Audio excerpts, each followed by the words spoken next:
Une vidéo dédiée à des bouts de caoutchouc. Ça devient vraiment n'importe quoi cette chaîne. Bon, en vrai, les pneus, c'est un peu plus compliqué que ça et surtout, c'est un véritable organe de sécurité sur nos motos. Donc aujourd'hui, on va voir ça ensemble. Bonjour à tous, c'est Coxis et aujourd'hui, on va s'intéresser à la seule chose qui nous tient en contact avec la route lorsqu'on roule à moto, nos pneus. Vous l'aurez compris, on se retrouve pour le deuxième épisode de Comment ça marche, cette série de vidéos qui a pour but de vous en apprendre un petit peu plus sur vos machines. Le premier épisode sur le moteur de moto, je vous le mets en haut à droite, vous avez beaucoup plu. Donc aujourd'hui un sujet qui paraît un petit peu plus léger, un petit peu moins intéressant peut-être que le moteur de moto sur lequel on se dit qu'il n'y a pas grand chose à dire, les pneumatiques, bah en fait il s'avère qu'on a pas mal de choses à voir ensemble. Eh oui, parce que les pneus en fait c'est pas juste du caoutchouc, c'est un peu plus complexe que ça et en plus bien choisir ses pneus c'est important pour notre sécurité puisque le pneumatique c'est la seule chose qui aujourd'hui te relie à la route lorsque tu roules en moto. Donc avoir un mauvais pneu c'est avoir un mauvais contact avec la route. Et avoir un mauvais contact avec la route, c'est potentiellement se mettre en danger. Comme vous commencez à en avoir l'habitude, l'épisode va être divisé en 3 parties. La première partie aura pour but de voir un petit peu l'histoire du pneumatique de moto, comment c'est arrivé sur nos motos et comment ça a évolué jusqu'à aujourd'hui. On va être assez sommaire, on rentrera pas trop dans le détail, mais au moins ça vous fait quelques infos. Sur la deuxième partie, on va vraiment entrer dans le côté technique. Qu'est-ce qui compose un pneu aujourd'hui parce qu'il n'y a pas juste du caoutchouc. Donc on verra un petit peu ce qui compose un pneu, comment un pneu fonctionne, comment il réagit par rapport à l'utilisation qu'on en fait. Et c'est aussi dans cette partie qu'on va s'attarder un petit peu sur des concepts comme la bande de peur, la pression des pneus, etc. Et enfin, dans la troisième et dernière partie de cette vidéo, on va s'intéresser à comment bien choisir un pneumatique en fonction de son utilisation. Et oui, bien choisir son pneu, c'est important pour sa sécurité, mais aussi pour son plaisir, parce qu'avoir des bons pneus, c'est super agréable. Donc faites chauffer la gomme, parce qu'on est parti. Pour retracer un petit peu l'histoire du pneumatique de moto, il faut remonter à la création de la première moto, la Daimler Reitwagen. Ça se prononce probablement pas comme ça, je suis pas allemand. Littéralement la voiture d'équitation en français. Et pour les fans d'automobile qui me regardent, le mot Daimler vous dit sans doute quelque chose, et oui, c'est le même Daimler que dans Mercedes, c'est la même personne qui est à l'origine de cette première moto et d'une partie des innovations du groupe Mercedes. Donc en 1885, Monsieur Daimler, un des fondateurs du groupe Mercedes, et Monsieur Maybach, qui aura aussi son importance dans le groupe Mercedes, peut-être que je vous le raconterai un jour, créent la première moto. Bon, ça ressemble pas énormément à une moto, mais c'est ce qui s'en rapprochait le plus en tout cas. La Daimler Reitwagen, la voiture d'équitation, avait 2 roues de chariot en fer. Que voulez-vous, on faisait avec ce qu'on avait à l'époque. Donc niveau confort, ça devait pas vraiment être ça, et niveau équilibre non plus, pas du tout pratique pour pencher, puisqu'une roue de chariot, c'est plat. Et c'est la raison pour laquelle Monsieur Daimler et Monsieur Maybach vont rajouter des petites roulettes à l'arrière, comme sur ton vélo quand t'étais petit, pour pouvoir garder l'équilibre sur cette machine. Ce qui fait que la première moto de l'histoire avait 4 roues, désolé pour les inconditionnels du 2 roues.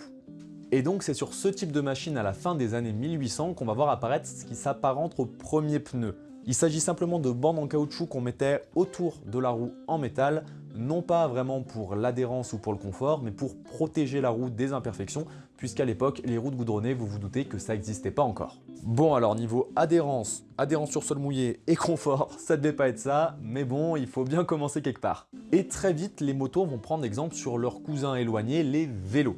Et donc là, on va faire un petit crochet sur l'histoire du pneumatique de vélo parce que c'est très lié. En 1888, donc seulement 3 ans après la sortie de la voiture d'équitation, un vétérinaire écossais, donc absolument rien à voir avec le milieu de la moto ou du vélo, va avoir une idée. Ce vétérinaire, c'était pas n'importe qui puisqu'il s'agissait de John Boyd Dunlop, qu'on appellera John Dunlop pour des soucis de facilité dans cette vidéo.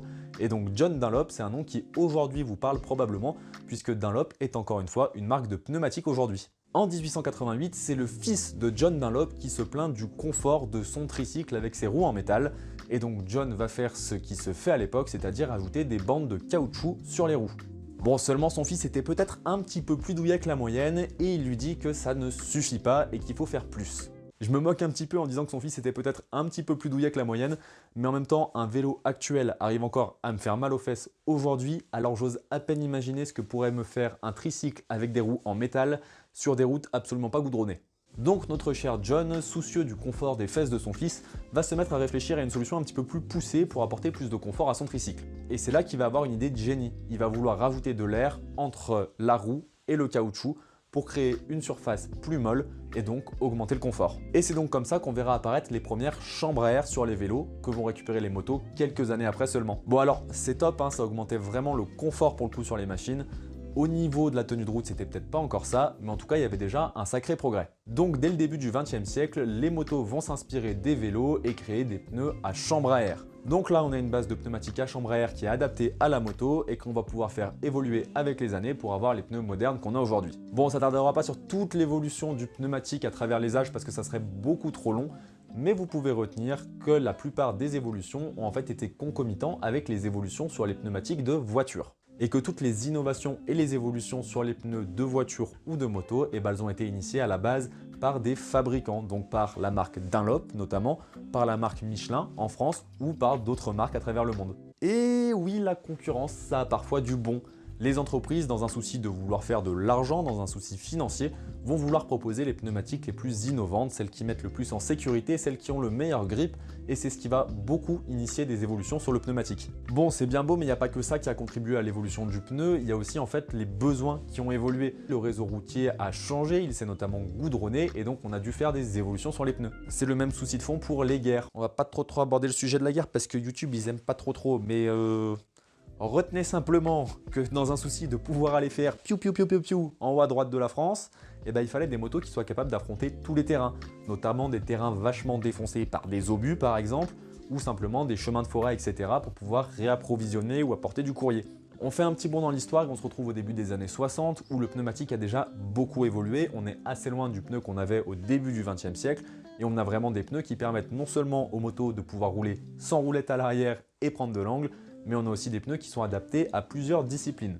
Et ce qui, à partir des années 60, va vachement augmenter cet effet-là, c'est la mode de la compétition en moto. C'est vraiment à partir de ces années-là et grâce à la compétition qu'on va voir apparaître une segmentation dans les gammes de pneus avec des pneus adaptés à chaque usage spécifique. C'est notamment là qu'on va voir apparaître les pneus de motocross, les pneus d'enduro, les pneus de piste, les pneus plus sportifs, les pneus plus routiers. Bref, ça vient de là et c'est jusqu'aux années 2000 globalement qu'on va vraiment avoir cette évolution avec des gammes qui ne vont cesser de s'élargir. Donc globalement, qu'est-ce qui a eu un impact sur l'évolution des pneus après leur création par notre ami le vétérinaire John Dunlop? Dans un premier temps, on a l'évolution de nos besoins suite au contexte historique, par exemple les guerres, ou juste le fait que l'être humain évoluait et que l'être humain avait besoin de moyens de déplacement autres et donc il fallait s'adapter et adapter nos motos. Dans un deuxième temps, on a la concurrence, puisque la concurrence a beaucoup joué sur les innovations au niveau des pneus et joue encore beaucoup, c'est peut-être le facteur qui joue encore le plus aujourd'hui. Et enfin, le troisième, comme dans à peu près tout, c'est la compétition. Il y a des gros billets en jeu, il y a du gros spectacle, beaucoup de spectateurs, faut performer, et donc pour performer, on aligne les billets et on innove. Maintenant qu'on a vu la partie vraiment historique de la création et de l'évolution du pneu, qui j'espère aura pas été trop lourde et vous aura pas trop pris la tête, on va passer à la partie technique qui j'espère ne vous prendra pas trop la tête non plus. Allez, c'est parti! Bon allez, maintenant que tu sais comment ont été créés les pneus, comment ils ont évolué, on va voir de quoi est composé un pneu. Contrairement à ce qu'on pourrait croire, du coup, aujourd'hui, il n'y a plus tant de caoutchouc que ça dans le pneu. Dans nos pneus actuels, il n'y a plus de chambre à air et le pneu s'organise autour d'une carcasse. La base du pneu aujourd'hui, c'est donc ce qui lui donne aussi sa forme. Et la carcasse, elle n'est pas composée de caoutchouc, elle est composée de tissus et de différents tissus, de différentes compositions en fonction du pneu que vous choisissez, mais on y arrive un petit peu après. Retenez que la carcasse, comme son nom l'indique, c'est vraiment l'ossature du pneu, c'est le squelette. C'est une partie qui est globalement rigide et qui va avoir tout le pneu qui va s'organiser autour de cette carcasse. Après la carcasse vient la tringle, c'est la partie qui va se coller, qui va venir épouser la jante. Et donc c'est aussi fait majoritairement en tissu, mais c'est renforcé avec des fils en métal pour ne pas se décoller de la jante et pour ne pas se déformer. C'est hyper important pour la sécurité. Ouais, parce que imagine avec des motos modernes, donc qui pour certaines peuvent prendre presque 400 km/h, si ton pneu se barre d'un coup. J'ai pas envie d'être là pour voir ça. Certains pneus, comme en vélo, ont encore des chambres à air, mais c'est devenu vraiment une exception depuis le début des années 2000. Sur la 103 par exemple, on retrouve de la chambre à air, mais sur tout le reste des motos modernes, on va plutôt être sur du pneu tubeless. Donc le pneu tubeless, c'est simplement un pneu sans chambre à air, la carcasse et la tringle viennent tellement épouser la jante qu'on peut directement mettre de l'air dedans et l'air ne part pas. Et donc enfin, il nous reste la gomme. Ce qu'on appelle la gomme, c'est globalement le caoutchouc qui va venir entourer la carcasse, c'est ce qui va être en contact avec la route et sa composition dépend en fait de ce pourquoi le pneu a été pensé. Sur un pneu à consonance plus sportive, on va avoir une gomme plus tendre et sur un pneu à consonance plus routière, on aura une gomme plus dure. La composition et la dureté de la gomme, ça aura un impact sur le comportement du pneumatique, la chauffe du pneumatique et son adhérence. Sur la gomme, on a ce qu'on appelle la bande de roulement, donc c'est la partie du pneu qui est en contact avec la route. Et sur cette bande de roulement, on retrouve des dessins, des gravures. Là, sur la Duke par exemple, juste ici, tous ces petits dessins qu'on peut voir sur le pneu. Et bah, ces dessins ont plusieurs fonctions. La première fonction de ces dessins, c'est d'évacuer ce qui va pouvoir y avoir sur la route et ce qui va pouvoir se mettre entre votre pneu et le bitume. Donc à savoir tout ce qui est neige, pluie, boue, etc. qui va pouvoir venir se mettre entre les deux. La deuxième fonction, c'est donc de pouvoir reconnaître le pneu. Même si tous les types de dessins fonctionnent pour évacuer la merde qu'il y a sur la route, et bah, ça rend le pneu hyper reconnaissable. Par exemple, voilà un pneu Michelin, on reconnaît bien les dessins de chez Michelin, et voilà un pneu Pirelli, très connu aussi. Les dessins ne sont pas les mêmes. C'est aussi de cette bande de roulement que provient l'expression de la bande de peur. Et là, j'ai un petit message pour toi qui regarde cette vidéo. Quand tu achètes un pneu de moto, pour des raisons qu'il faut le conserver dans de bonnes conditions, il est recouvert par une substance qu'on appelle la paraffine. Ça rend le pneu un peu brillant et cette substance-là est en fait très glissante. C'est pour ça que quand on monte un nouveau pneu sur sa moto, il faut le roder, faire plusieurs kilomètres en roulant tranquille sans mettre trop d'angle pour éviter de glisser. Et une fois que la paraffine est partie, là on peut rouler normalement. Et bah la bande de peur, c'est les bandes qu'on va pouvoir retrouver sur les bords du pneu qui sont encore pleines de paraffine alors même que le pneu est rodé. Alors pas d'inquiétude si tu en as, c'est parfaitement normal. En fait, pour enlever sa bande de peur, il va falloir mettre beaucoup d'angles. Plus vous allez mettre d'angles, plus vous allez rouler sur le profil du pneu et plus vous allez aller sur le bord du pneu, plus vous allez éliminer cette paraffine. Donc la bande de peur, c'est un moyen de se moquer des motards qui mettent pas beaucoup d'angles. Et c'est là où j'ai un petit message à te faire passer. Ne t'inquiète pas si tu as des bandes de peur et n'essaye pas forcément de les éliminer. C'est absolument con, je veux dire tu peux rouler vraiment très bien, de manière très sécuritaire, voire relativement vite, sans pour autant mettre un angle de demeurer. Tu as certaines motos sur lesquelles la bande de peur va disparaître très vite. Sur la Duke, j'en ai quasiment jamais eu et je ne cherche pas à mettre énormément d'angles. C'est juste des motos qui, naturellement, vont prendre beaucoup d'angles et vont éliminer la bande de peur très facilement. Si tu roules sur un gros trail ou sur une Harley Davidson ou une GS, il est évident que tu risques de garder un peu plus de bande de peur et en soi, il n'y a aucun mal à ça. J'ai même lu que certains dégonflaient volontairement un petit peu leurs pneus, roulaient légèrement sous-gonflés pour que le pneu se déforme et pouvoir rouler plus facilement sur la bande de peur. Alors faites pas ça, c'est hyper dangereux. En parlant de pression de pneus, on va appliquer la pression des pneus prévue par le constructeur. Et pour la trouver, c'est dans la notice de la moto. Et si vous ne l'avez pas, vous la trouverez facilement sur internet. Et la pression des pneus, ça se fait régulièrement, avant chaque sortie si possible, et au moins 2 fois par mois, ça serait pas mal. Et surtout, ça se fait à froid. Une fois que votre pneu est chaud, il y a un phénomène physique qui fait que l'air va se dilater, va augmenter la pression à l'intérieur du pneu. Et donc si vous le faites lorsque vous êtes à chaud, vous allez mettre des valeurs qui ne seront pas les bonnes. Vous n'aurez pas assez d'air dans votre pneu. Et ce qui serait pas mal, c'est aussi de refaire la pression des pneus après une longue période d'arrêt. Par exemple, là actuellement l'hivernage, il y a beaucoup de personnes qui ont mis leur moto en hivernage. Et avant de la ressortir, la première balade, vous remettez un petit coup de pression, vous vérifiez que vos pneus ne se soient pas dégonflés. Et s'ils sont dégonflés un petit peu, c'est pas grave, juste vous remettez un petit coup de pression, vous les remettez aux bonnes pressions. Comme je vous l'ai dit, pour avoir un grip optimal, un pneu il a besoin de chauffer. Donc il ne va pas falloir partir comme un cador dès qu'on part de la maison, parce que sinon votre pneu il va être froid et vous allez glisser. Mais l'inverse est aussi vrai en pleine canicule, si vous avez une conduite un petit peu dynamique ou que vous faites une très longue balade et que vos pneus chauffent trop, ils vont rentrer dans un état de surchauffe et ça peut aussi être dangereux. Alors, comparé à ce qu'on pourrait croire, il y aura assez peu de chances que le pneu explose, puisque les pneus explosent généralement plutôt quand ils sont sous-gonflés que surgonflés. Et là, avec la chaleur, le pneu va être très surgonflé. En fait, quand le pneu va être en surchauffe, du coup, la pression à l'intérieur va augmenter et le pneu va avoir tendance à se déformer et à prendre une forme encore plus en V. Donc des changements d'angle hyper rapides, certes, mais une surface de contact avec le sol encore plus limitée. Et de par le fait qu'il soit surgonflé, le pneu va aussi perdre cette capacité qu'il peut avoir à absorber certains chocs, à se déformer et du coup à absorber les aspérités de la route. Et donc quand votre pneu est surgonflé et qu'il y a une aspérité de la route, vos pneus risquent simplement de décrocher comme quand votre pneu est trop froid et donc de partir en glisse et à ce moment-là, c'est ciao. Donc comment on fait pour faire chauffer un pneu efficacement? D'abord je vais peut-être casser un mythe, mais les zigzags sur la route, ça sert à rien. En fait les pneus sont conçus pour chauffer d'une certaine manière, ils sont conçus pour chauffer du centre vers l'extérieur. Donc si vous commencez à essayer de chauffer l'extérieur des pneus en faisant des zigzags, vous n'allez pas chauffer votre pneu efficacement et vous allez risquer de vous prendre une belle gamelle. Donc pour faire chauffer la partie centrale du pneu et qu'après la chaleur se diffuse sur l'extérieur, l'idéal ça va être de rouler tranquillement sur les premiers kilomètres le temps que le pneu chauffe tout seul.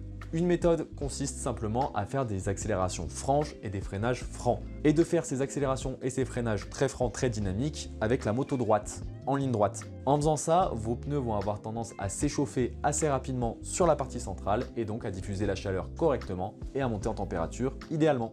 Sachez que cette méthode peut notamment être utilisée lorsque les températures sont assez froides et que vous avez des pneus sportifs qui sont difficiles à faire monter en température. On va éviter quand même de faire glisser le pneu et de le faire burner, mais mettre des bonnes accélérations franches et des freinages assez francs, mais quand même un peu progressifs si c'est glissant par terre, hein, on déconne pas, avec la moto très droite, et ça peut vous aider à faire monter le pneu en température correctement, même par temps froid. On a vu l'aspect historique du pneumatique, on a vu l'aspect technique du pneumatique, maintenant on va voir comment choisir un bon pneu. Il y aura encore un petit peu de technique dedans, mais ça sera plus tranquille, et surtout ça va vous aider à choisir votre pneu si vous ne savez pas quoi prendre. C'est parti! Donc pour choisir ses pneus, et oui je dis ses pneus parce que les pneus c'est comme les chaussettes, c'est mieux de ne pas en avoir des dépareillés et de rouler avec les mêmes à l'avant et à l'arrière.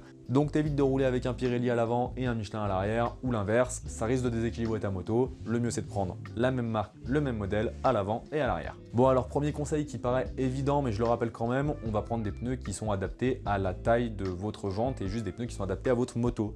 Les dimensions des pneumatiques qui sont adaptées à votre moto, c'est pareil, vous le trouvez dans la notice de la moto ou sur internet si vous n'avez pas la notice. Ensuite, on va regarder l'usage de votre moto pour sélectionner le type de pneu que vous allez choisir. Si vous faites que de la moto sur terrain de cross, pneu cross. Si vous faites majoritairement du chemin et un tout petit peu de route, on part sur des pneus enduro.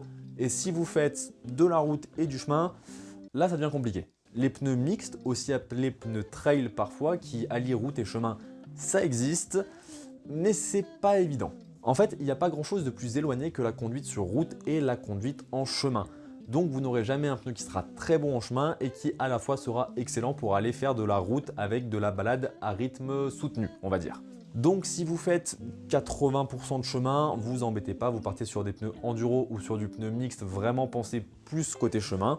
Si vous faites 50-50 ou un peu plus de route que de chemin et que vous prenez uniquement des chemins qui sont vraiment très roulants et très carrossables, pas de gros pierriers, etc., pas de partie technique, et à ce moment-là, des pneus mixtes peuvent très bien faire l'affaire effectivement. Sur du chemin carrossable, ça fera très bien l'affaire. Pour les gens qui roulent exclusivement sur route, on a trois types de pneus. Le pneu custom sur lequel je ne vais pas m'attarder parce que tout est dit dans le nom. Si vous roulez en custom, c'est fait pour. Et ensuite, les pneus sportifs et les pneus routiers. Alors en vrai, il n'y a pas vraiment de pneus qui soient que sportif ou que routier. Généralement, on va avoir un compromis entre les deux qui va s'adapter. Alors, les pneus exclusivement sportifs, ça existe, ça s'appelle des pneus slick et c'est des pneus qui ne sont pas autorisés sur route. Sur route, vous aurez exclusivement des pneus qui vont avoir un profil plus sportif, mais qui auront quand même une base, on va dire, de pneus routiers. Mais dans les différences qu'on va pouvoir noter entre les deux, on va d'abord avoir la forme du pneu. Généralement, les pneus qui ont plus une vocation sportive vont plutôt être taillés en V, alors que les pneus à vocation routière seront plus taillés en U. Je mettrai des images à droite à gauche pour illustrer parce que là c'est un petit peu particulier d'expliquer ça comme ça. La forme du pneu, ça va avoir un impact sur le comportement de la moto. Avoir un pneu en V, ça va permettre un changement d'angle très rapide, d'avoir une moto très vive et donc c'est vachement adapté pour la conduite sportive.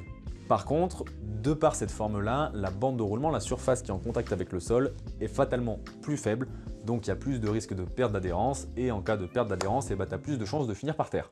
Surtout que du coup on arrive à la deuxième différence sur des pneus vraiment à vocation plus sportive comme les Michelin Power 5 que je vous mets ici, c'est les pneus que j'avais avant. Et sur ces pneus là on a très peu de sculpture, très peu de dessin à la différence des pneus qu'on a par exemple actuellement sur la Duke qui sont des pneus plus à vocation routière. Comme on l'a dit, ces dessins ils ont pour vocation d'évacuer toutes les impuretés qu'il y a sur la route et donc moins il y a de dessins, au plus vite ces dessins vont être saturés. Au plus vite ils auront trop d'eau et ils ne pourront plus tout évacuer et à ce moment là il y aura une couche d'eau entre le goudron et votre pneu. Et c'est ce qu'on appelle un aquaplaning. Dans les autres choses qui vont changer, on a aussi la composition. Un pneu plus sportif, comme on l'a dit tout à l'heure, sera plus tendre et va demander à monter en température pour pouvoir avoir un grip optimal. Du coup, ces pneus sportifs, par temps froid, ça va être compliqué parfois de les faire atteindre leur point de température idéal et donc d'avoir le maximum de grip. Par temps chaud, le pneu sportif aura aucune difficulté à monter en température. Vous allez avoir un grip phénoménal comparé à un pneu routier. Par contre, il va s'user beaucoup plus vite. Donc pour résumer, plus votre pneu est à vocation routière, plus il va être endurant, plus il va être polyvalent, plus il va être adapté par tous les temps.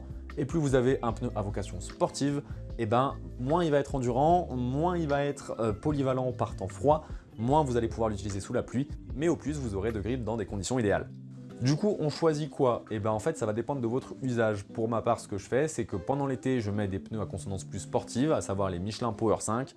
Et pour l'hiver, j'ai un jeu de pneus de Bridgestone T32 qui sont des pneus beaucoup plus routiers et qui me permettent de rouler même quand il y a des grosses quantités d'eau ou que le sol est très froid ou même quand il y a un petit peu de neige par terre, ça peut réussir à passer. Après, la longévité d'un pneu, ça va dépendre de pas mal d'autres facteurs, parce que certes, il y a sa composition, mais il y a aussi votre moto et votre conduite.